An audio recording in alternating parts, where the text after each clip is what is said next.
Maybe it's the movie reviewer in me. Just have a bad history of freaks dressed like clowns.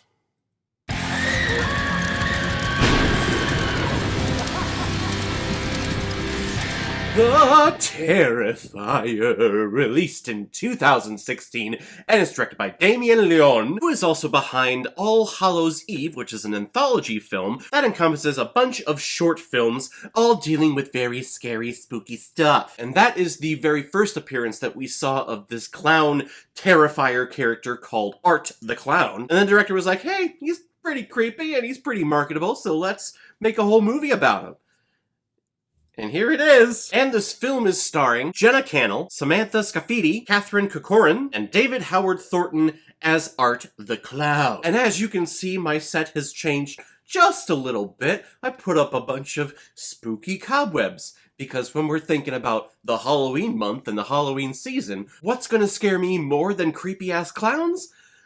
Well, spiders, and for those of you that don't believe me, go back and watch my reaction video to watching Arachnophobia, which was a film that scarred me so much as a kid, and when we hit 1,000 subscribers on this channel, I went ahead and I promised everyone, hey, I was going to watch this film for all of you, and I cut up all of the good parts of me watching that movie.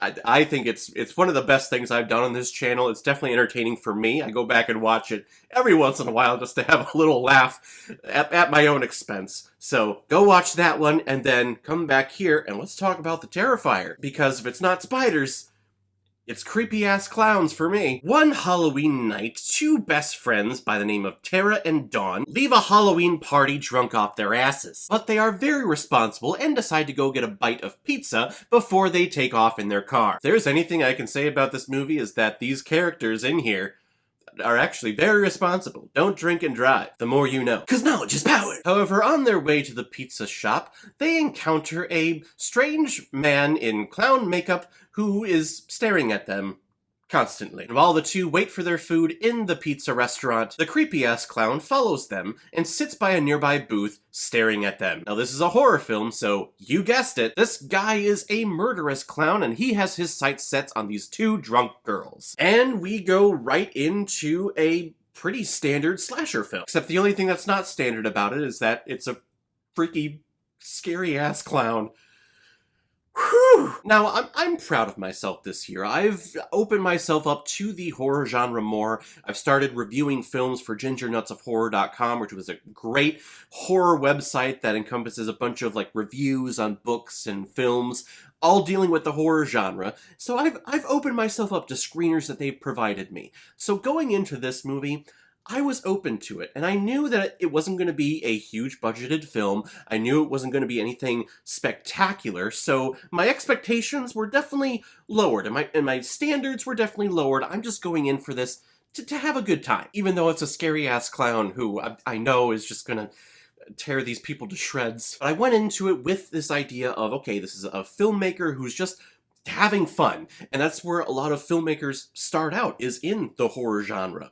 Putting together a bunch of fun prosthetics and a bunch of fake blood and getting a bunch of friends together to shoot this horror film. And from these experiences, they develop their craft, they develop their concepts of cinematography and storytelling, and eventually branch out to some big picture deals with big-time studios. So it's nice to see every once in a while these small horror independent films, because you're seeing the start of someone with a vision and a passion for filmmaking. And you definitely see that here.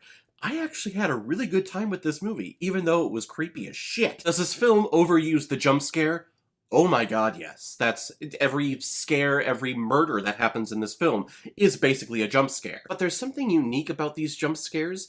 This clown is mute. He's a mixture of a clown and a mime. He doesn't talk, he doesn't vocalize any sounds at all, but he's doing clownish actions when he's not cutting you in half with a handsaw. Yeah. And I don't know what it is about that, but it's creepier to me than the standard jump scare of a demon popping out around a corner or a serial killer coming out and slashing you right away. These jump scares happen, the music punches, and we get a look at Art the Clown, but he's striking a creepish pose. He's not doing any action, and I think that's actually very unique. The jump scare sound will happen, that thing, and Art will be sitting there like, but there was no murder done on the sound effects, so we're kind of releasing the tension of ourselves, and then all of a sudden Art just lashes out at you and starts stabbing you to death. I guess it's a fake jump scare.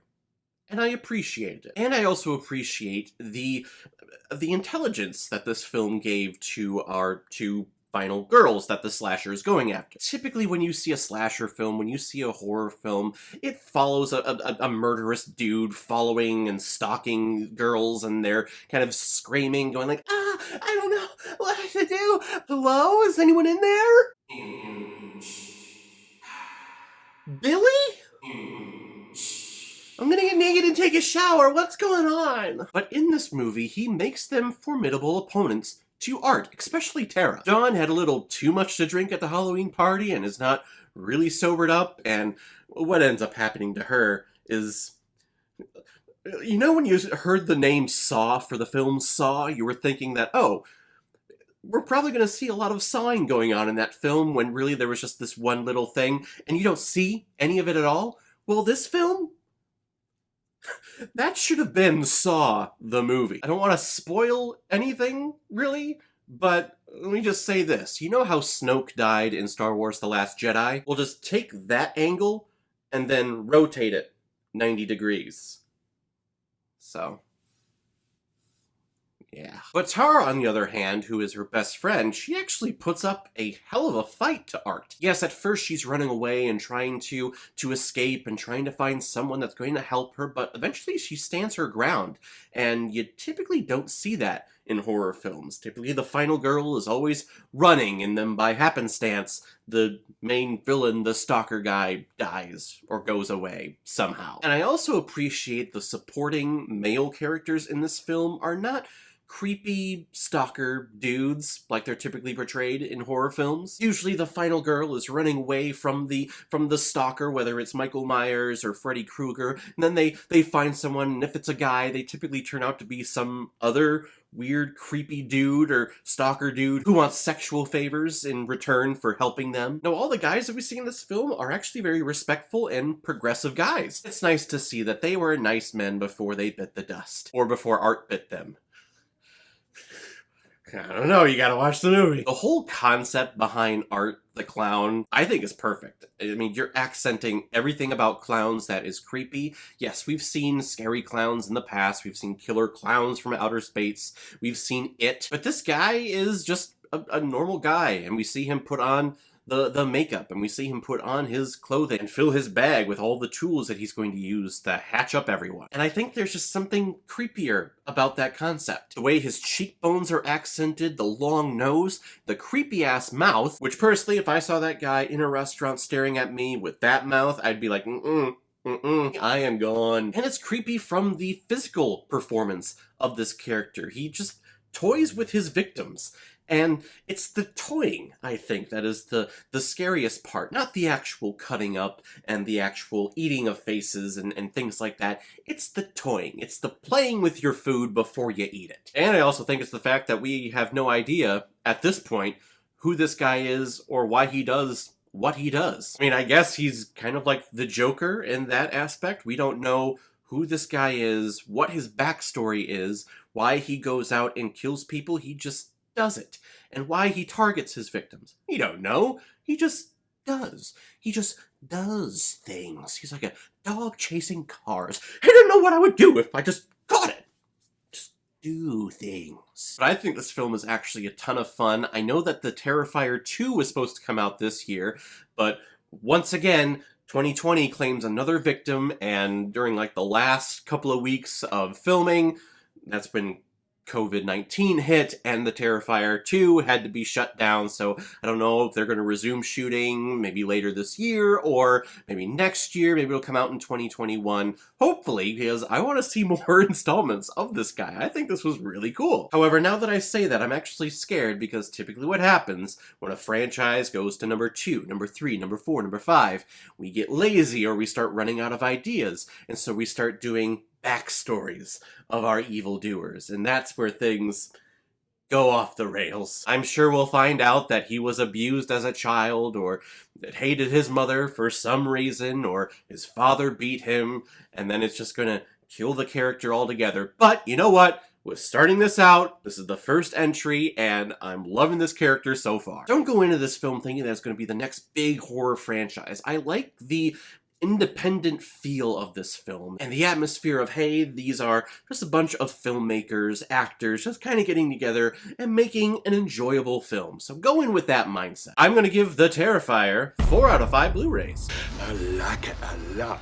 Alright everyone, now comes my favorite part of my videos where I pick which movie I'm going to be watching next. And we're continuing on our horror theme for the month of October, so we're going to be watching American Psycho. Watch some nice Batman killing Joker action. I've only watched this thing once, and it was a very awkward experience. I'll save that for the review, but yeah, it was such an awkward experience. I think that's the reason why I haven't gone back to watch this movie. But we'll check that one out next time. Hey, if any of you have recommendations of films that you want me to review on here, leave a recommendation below this video, or go to my Facebook page, my Instagram, or my Twitter. Leave your recommendation there. If I have access to it, I will watch, review it, and give you a shout on the channel. And if you really want me to do your recommendation as quickly as possible, you can make a PayPal donation on the main page of my YouTube channel. Any size donation will do, and you can attach your movie to your donation. If I have access to it, I will watch, review it, and get your review done as quickly as possible. Or if you just want to help support me and help me build this channel to something bigger than what's been these past 3 years and past 300 episodes, please, I welcome the donation. Sure. So guys, have you seen The Terrifier? What did you think about it? Or if you've never seen it before and you stumbled across it because of this video, then comment below, let me know what you thought about it. And as always, if you like what you see here, if you like my take on movies, then hit the subscribe button and make sure you hit that bell so you'll the next time I release the next movie review. So I will see everyone next time on the channel, but in the meantime, be well, be good to each other, and go watch a movie. Take care, guys.